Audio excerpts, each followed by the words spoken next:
Well, the Mail is serialising the book from Damian McBride, and this book is clearly going to be the dominant subject of conversation at the Labour Party conference, which begins this weekend. Though, given that Damian McBride is now basically persona non grata in Labour leadership circles, I suspect it'll be circulating maybe mainly in brown paper bags among allies of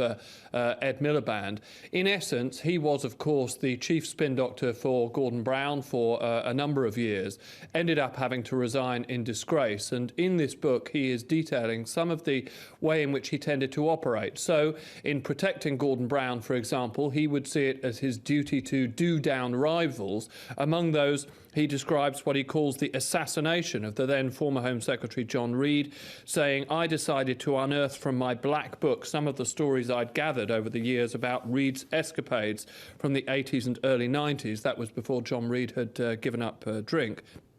He goes on to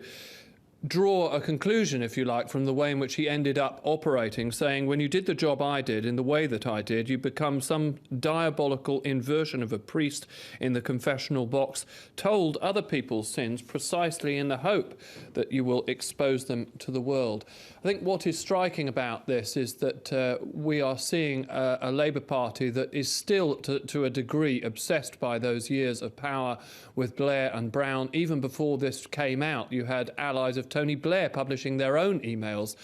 in the Guardian, and it is dangerous and toxic stuff for the Labour Party, because it gives the impression that just as they should be looking forward to 2015 and thinking about trying to come to power again, they are instead obsessing about the years and the fights and struggles and strife that went before.